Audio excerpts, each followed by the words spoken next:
video game rentals delivered to your door. gameaccess.ca.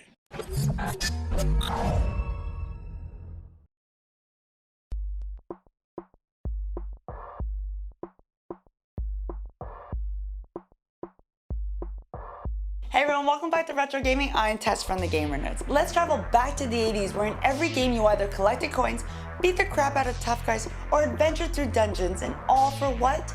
To save the damsel in distress. Well, this game isn't any different, and with 52 million copies sold worldwide, it's no wonder everyone has fallen in love with Link, the Triforce, in The Legend of Zelda. The Legend of Zelda games feature a mixture of action, puzzle adventure, exploration, and questing. It was developed by the one and only Nintendo and created by Shigeru Miyamoto and Takashi Tezuka. The series centers primarily on Link, the playable character who is often given the task of rescuing Princess Zelda. Yes, for you non-players and people who have no clue about this game or pretend to and sound stupid, Zelda's the princess, not the other way around. I just shattered your world, didn't I? On something you already should have known.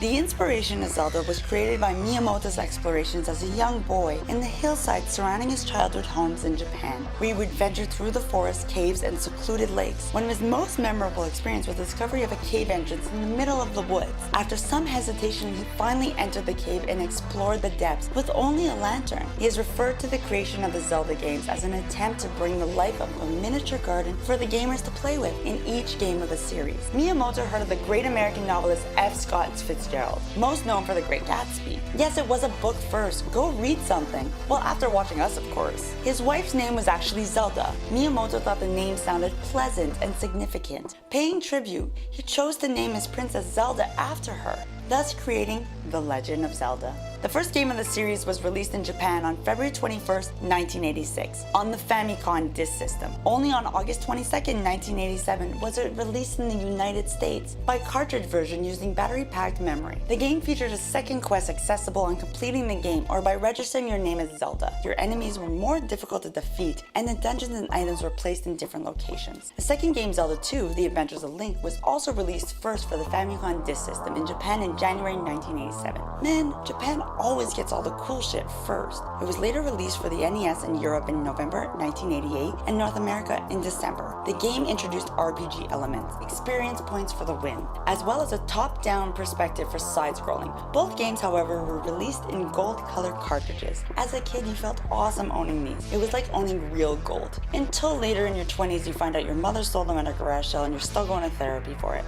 Thanks, Mom. When in the final years, they were both re-released for NES in the good old gray cartridge. Seriously though, what the hell, Mom? In most of the Zelda games, the player's life meter is presented by a line of hearts. Aww. The Triforce, the Golden Power, is a holy relic created by the goddess Din, Nayru, and Fafor. These goddesses are responsible for the creation of Hyrule, where the Legend of Zelda series takes place in the fantasy land. The Triforce can grant the wishes of the user. It consisted of 3 golden triangles that each embodies one of the goddess virtues: courage, power, and the almighty wisdom. The Zelda games pioneered a number of features that were to become industry standards. The original game was the first console game with a save function that enabled players to stop playing, then resume later, and we thank you for this. Also, the gameplay itself was the first in a free roaming world. And we can't forget Zelda has one of the most memorable soundtracks in any video games created. Cue flute here.